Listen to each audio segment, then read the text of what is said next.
Don't isolate yourself for 4 years and then gaslight yourself into believing that you're normal when you're not. So welcome back to Random Grannie. We're gonna body double today and we're gonna work on doing our natural hair, our usual theme. Except today, I wanna talk about what happens when we self-isolate because, we think we're doing ourselves and the world, a favor. And then when we have to get out in the world, it doesn't go as planned. This is what my hair looks like because I've literally been in my meltdown mode since my autistic food meltdown, and I haven't recovered yet, which is ridiculous, right? But I've neglected myself and my self-care, and this is what we're dealing with today. And I'm a little concerned, but we're gonna push through. So anyway, today we're gonna talk about what's it like to be normal? What's that even mean? And this wonderful,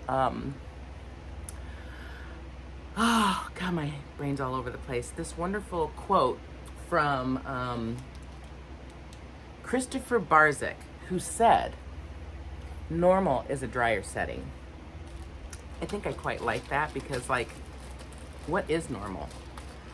And I realized that most of my life I've been chasing normal because, I knew something was different about me, but I just couldn't put my finger on it. But I knew whatever it wasn't working out with the status quo, and everybody's got to, get on the page with status quo, Everybody try to be the same. Everybody try to fit in, be seamless. Don't stick out too much. Don't cause a scene. Be normal.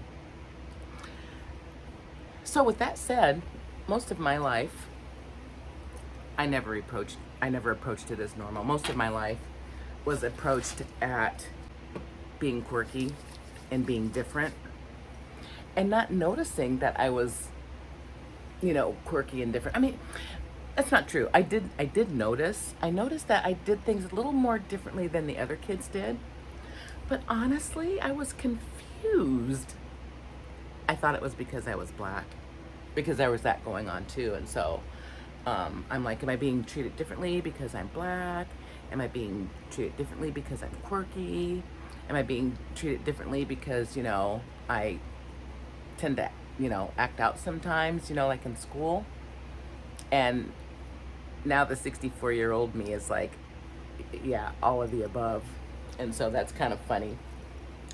But I remember, a few episodes back, I did something, on friendships and everything like that. And, just wanting to be normal and have friends and everything. And, what a challenge that was. Well, when I started this YouTube channel, I had literally gaslit myself into believing, that I'm normal somehow and that my executive function all of a sudden is going to work now because I've been isolating. And it's the absolute opposite, you guys. I have absolutely no executive functioning skills. And so when I started this YouTube channel, I'm like, oh, the concept is easy, turn the camera on and film it, do a little bit of editing and then, just throw it up there, right? I tell ya, I'm trying not to beat myself up for feeling like I'm making my life difficult. And then realizing that I'm not making my life difficult. My brain works differently. And then how do I try to figure out how to work with my brain and how to get it to calm down to do the things that I need it to do when I want my brain to do them. My brain doesn't have a problem doing things that it wants to do when it wants to do it, But if I could have a little bit of control over, what we decide to do and not do, that would be great. I think I fantasize about that. I've been sitting here the past couple of days just really beating myself up and just, falling into this, this big, huge depression, trying to figure out, I don't even know where the depression comes from per se. It's almost like I'm grieving not having, an executive function type process. It's almost what it feels like. And I think the depression comes when I realize that I'm doing something that's hard for me, and it should seem simple. And I get confused as to, why isn't this thing simple? So what can I do in my brain to slow myself down so I can make it work, And it's frustrating. And so I've decided that I don't know what I've decided, honestly. I mean, I don't know how to make things easier for me. I've masked so long that I've literally gotten to the point where I started blaming outside sources for my challenges. And I'm thinking about that now, and how unfair that was of me. I don't want anybody being unfair of me, but I've been unfair of me and of other people. And why am I beating myself up over it? And the short answer is because it seems easy. And why can't my executive functioning pick up on the fact that whatever it is I'm deciding to do on the surface is simple? Why can't I figure out why I can't upload videos? Why can't I figure that out? And how many days and days and days and days of research do I have to do to try to figure it out? To the point where I'm just ready to just delete my videos because, what am I doing? Part of me all this time staying at home thought, well, I've been at home, I know what my problems are. I can, try to address those. And, but it's not that easy. And I'm still struggling. And so you understand, isolating myself for 4 years, not doing anything remotely, using my brain, just super, super simple things. Because, just even having simple routine, once I started, let me back up. When I had my nervous breakdown and started staying home and then decided that I couldn't go back to work, physically and mentally couldn't go back to work, I have been away from work for so long that I thought, oh, well, working was relatively easy. Working should be easy. I should be able to do simple things. I should be able to do videos, do editing, do all of these things. Not remembering that those things are not easy for me. And it's so hard to admit that, because it's like, why can't I do simple things, and why can't I be normal? And and then there's that normal again. I mean, what does normal even mean? Because does it mean that we've conformed to the status quo? Does being normal mean doing what the majority of people do? And just because the majority of people do those things, does that make it normal? I think that's an interesting question, because I want to know where the term normal came from. I might have to do research on that. What is normal, and who decided what normal was? The neurotypicals? And did they decide that they were the normal ones because they, squeaky wheel gets the grease? They're like, we're the ones that, we're gonna to run everything, and everybody else that's different than us, doesn't. I mean, like, what if it would have been the other way? What if being neurodivergent was normal? Then how would those neurotypicals be responding? I think about that sometimes, and and wonder how they would respond to the same type of situation. As I'm navigating what I think is normal, I'm beginning to pay more attention now that I know I'm neurodivergent, and I love patterns, and I like seeing patterns in things. But the tricky part comes with trying to figure out the pattern of my moods and my emotions, is not being sure how to pinpoint what that mood or that emotion is. Like when I say, I'm depressed. for me, when you look at me, I'm not sure what you see. When I look at me when I'm depressed, I see frustration and anger and mostly frustration and anger. And one of the really interesting patterns that I am starting to notice with my depression, especially since I'm home and I'm not being stimulated by social things and work things, I'm noticing that my depression cycles, and there's a direct correlation to being anxietied out. I beat myself up about the anxiety, and I tell myself, why are you blowing things out of proportion? I'm repeating all the things I've heard my entire life. Why are you being oversensitive? Why are you blowing things out of proportion? Why can't you just step in line? Why can't you just do what everybody else is doing? Why can't you just go over there and talk to that person? Why can't you just be normal? And I'm beginning to realize that the more I say those sorts of things, the more the depression comes. And so my depression is a direct correlation of the level of anxiety I'm feeling and the level of guilt with that anxiety. And that's just been really eye-opening for me.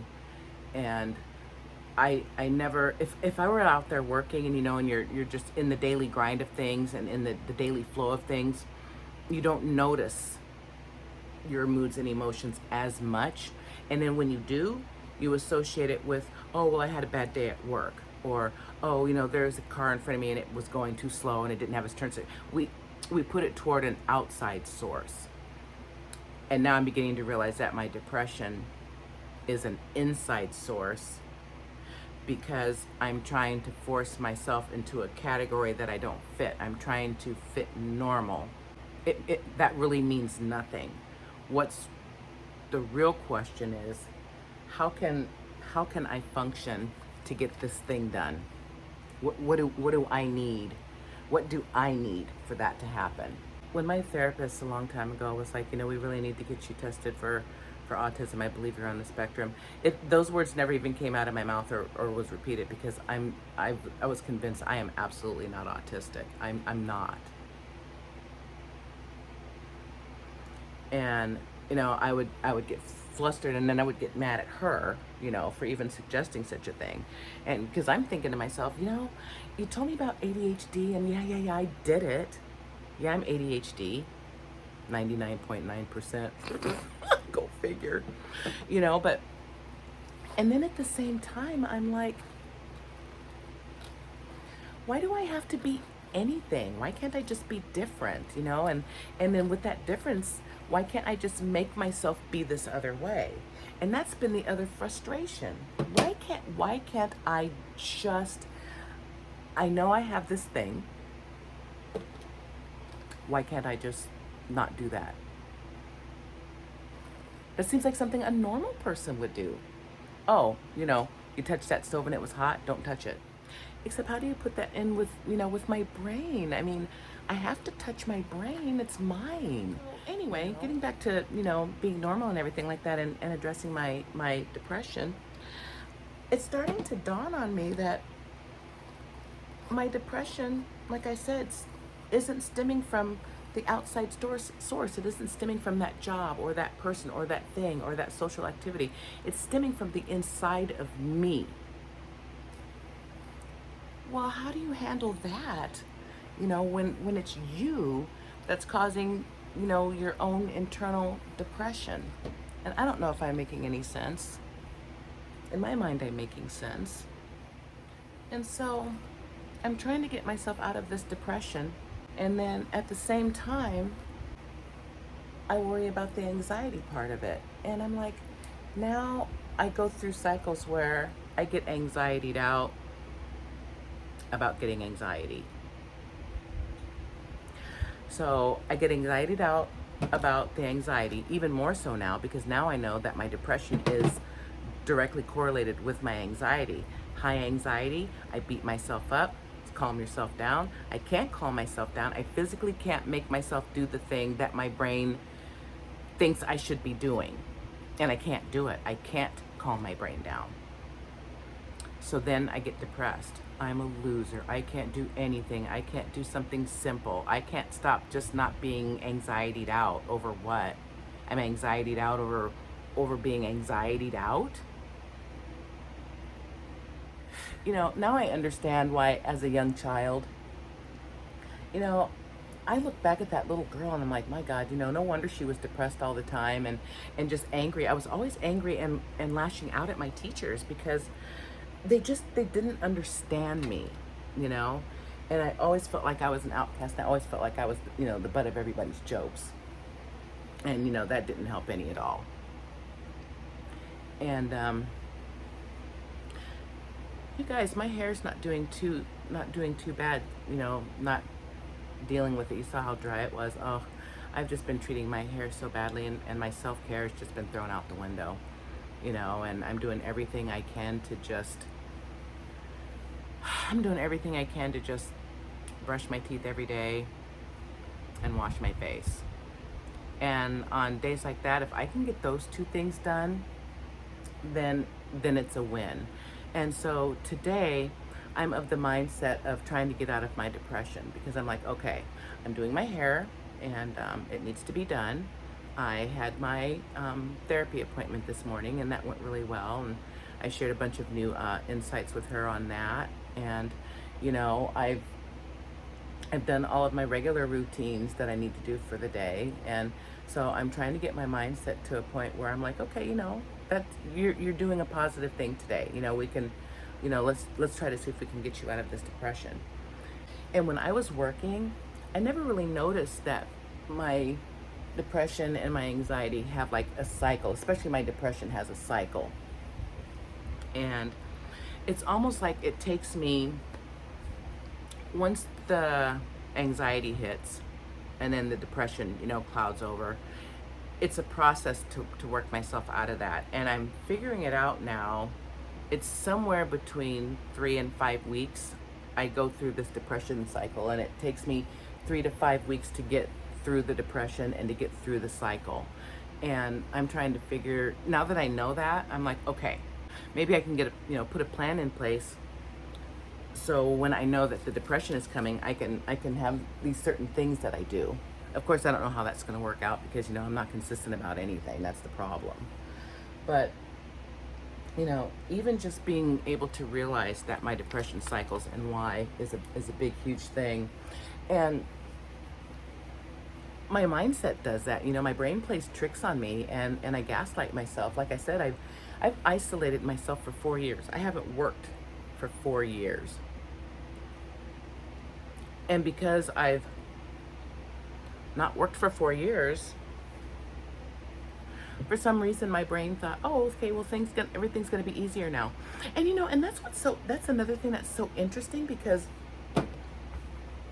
when I used to work and I would get fired from my job or, you know, whatever, and it'd be time to go to a new job, I would be so excited to go to this new job because I had it figured out. I know what I did wrong at the last job. I can be different. I'm going to do this now, and I'm going to do this different, and I'm going to be this person, and, you know, I'm going to be engaging and crafty. I'm going to get a calendar, and I'm going to keep track of all of my assignments, and I'm not going to miss any more assignments, and I can do this. It's easy.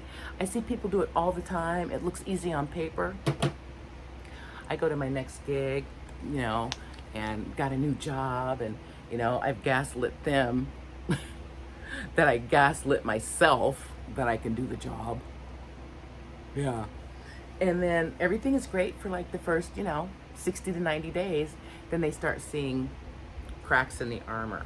And then I start seeing cracks in the armor. And then I get defensive, typically with the employer, because I know what to do now.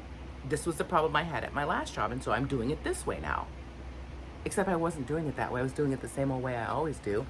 And I was pissing off my bosses because they're like, why are you missing all of these deadlines? Why aren't you listening? Why is everything I told you, you did the exact opposite? Why aren't you listening? Why are you tapping your pen in the meetings? Do you not care? Or, they'd be writing me up. I'd be in their office, and getting written up, for something.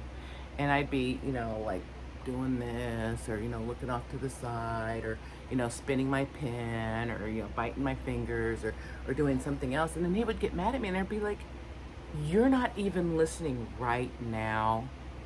And I'm writing you up. I'm putting you on a final. And you're sitting there acting like you don't even care.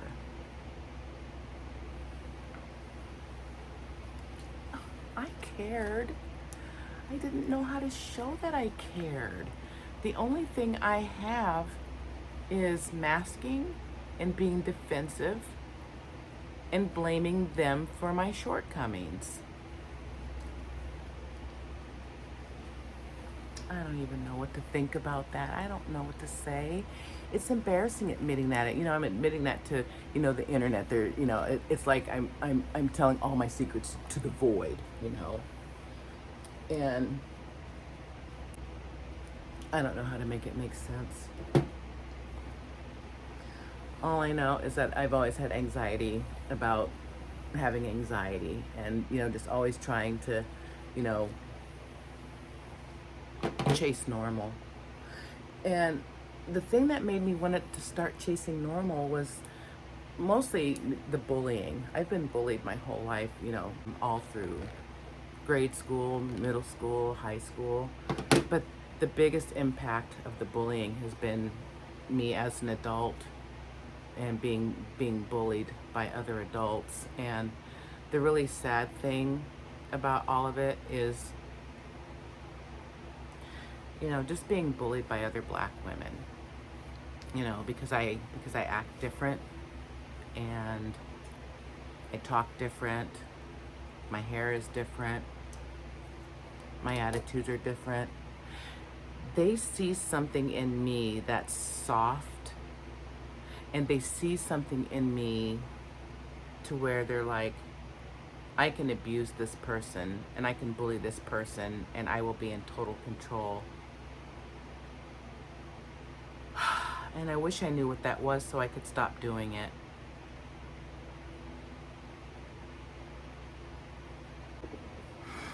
Okay, I'm back. I had to step away and take a little bit of a break. Sorry about that. But anyway, I was talking about, being bullied and the impact it's had on me. And, I stepped away from my little break and I'm like, for us that are neurodivergent and we put that mask on so we can fit in. And I've said before, I always felt like I was trying to fit in with them so that they would feel more comfortable with me. And I know that sounds backwards because you would think most people would mask so that they could, feel more comfortable around everybody else and the neurotypicals. But for me, it was masking to make sure that I could fit in somehow so I wouldn't stick out. I wanted them to be comfortable with me because it dawned on me, bullies go for the low-hanging fruit, right? They're going for the person that's more than likely not going to fight back, not going to give them any problems, because bullies are weak. Bullies are weak, and they see something in you that threatens them, I guess, for lack of a better word. Like maybe you're charismatic, maybe you're funny, maybe you have ADHD, but you're the class clown and everybody thinks you're funny. Well, the guy over there is like, well, I don't think you're funny. And I'm going to prove it by kicking your ass. And we'll see how funny that is. We'll see if all the people that are laughing with you right now that think you're funny, let's see how funny they think you are when you're laid out on the concrete. That's what they're thinking. It's no wonder we mask, because we don't want that. We want to protect ourselves, and we want to protect our persona, and we want to protect who we are. And honestly, for me, I can't talk for everybody. I just want to kick it through life. I am not serious about it. I just want to have fun. I just want to have fun. And why is everything so serious? I mean, does it really have to be? I mean, why am I being so serious over, you know, not being normal and don't even know what normal is? To me, right now, you know what normal means to me? Normal means status quo. Normal means that somebody with some type of authority or money or power or position, you know, decided that this is what we're gonna do. We're gonna do it like this, and then everybody step in line. Everybody toe the line, and you know, and get in there and do stuff. And once they realize that, man, all we have to do is this, and then we'll have total control of everything. Well, then they had it all figured out, didn't they? And then what did the rest of us do? We just fell in line and we toed the line. Because we didn't know what else there was. You know, even me right now, I'm like, what else is there? I have no idea what neurodivergence is. I have no idea what ADHD is. I have no idea what autism is. So with ADHD, I take my ADHD medication. It slows my brain down enough for what little bit of executive functioning I have can function. And it's a small percentage, but it's better than zero. You know what I mean? And so I think that's what I've got going on. And you know, once again, while I'm talking about something, I forgot what I was talking about because I'm distracted by my hair right now. Okay, so I think I figured out where I was. And so with my ADHD medication, it helps me to function. It helps me to slow my brain down enough to function, like I was saying. Where with autism, there's nothing that you can really do with that except, you know, come up with workarounds and you know, I can't think of the word I'm looking for, you know, workarounds or you know, finding different ways of doing something. And so as I'm navigating through all of this new information, I'm trying not to take myself too seriously, if that makes any sense. And it's not that I'm taking everything as a joke and not serious. That's not what I mean. But I mean, at the end of the day, what do I have here? How do I continue to move forward? And ultimately, that's the question. How do I move forward through my depression? How do I continue to gain insight about my brain, to gain insight about why it is I do the things that I do, and that I'm not broken, I'm just different. And sometimes it's hard to keep that in mind when you look around and you tell yourself, I'm not broken, I'm just not like them. But then when you have those certain individuals come up to you and remind you constantly that you're broken, you don't do this right, you did this wrong, you can't pay attention, and you know, you're fidgeting, and you know, you're doing, you know, all of these strange things that are outside of what we consider, you know, like a standard norm or whatever. And there's the defiant part of me that's like, I don't ever want to conform. I love being quirky and creative and different, and deep down inside, I don't want to be like everybody else. I just want to seem like everybody else on the surface. I just want to be able to, you know, work and get things done like everybody else does. I just want to be able to, you know, go to social functions and, you know, behave like everybody else does. And, you know, I just want to be able to just fit in, you know, try to, you know, just fit in and just like, you know, not be like everybody else, but be acceptable like everybody else. I've never really felt like I was acceptable. Short, I'm going to show you guys what I'm going to be putting in my hair this week.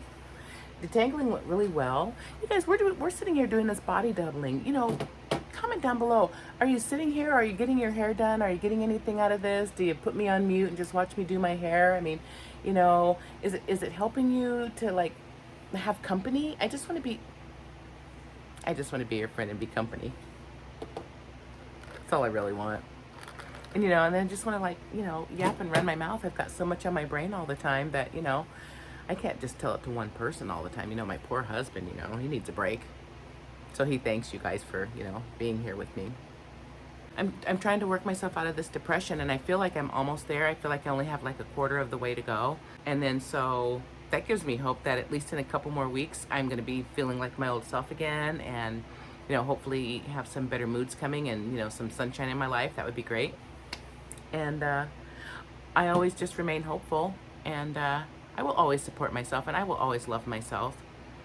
But I also give myself grace, and I will let myself have my anger moments. I'll let myself have depression. I'll let myself have anxiety, and I'll stop beating myself up over it. And instead of beating myself up over it, we're just going to gain insight, you know, and, you know, be able to just see what that thing is and what caused that thing, and how cool is that. So anyway, so in my hair this week, I'm going to go get ready to go wash my hair, and I'm just going to do a regular shampoo and regular rinse out conditioner. And then I really like this. This is by the Doux Crazy Sexy, what is this called? Crazy Sexy Curl foam, and I really like it, and it smells really good. So I'm going to put this on first as my leave-in, and I'm going to follow it up with my favorite gel, and this is the Main Choice Pearly Braid Out Glaze. I don't know if you can see that, but this is my absolute favorite. And so I'm going to be using those two things on my hair this week, and then I'm going to twist it up, and then I'm going to go from there. And so anyway, thanks for listening to me yap again this week. Really appreciate that. And you guys have a great week, and I will see you in my next video.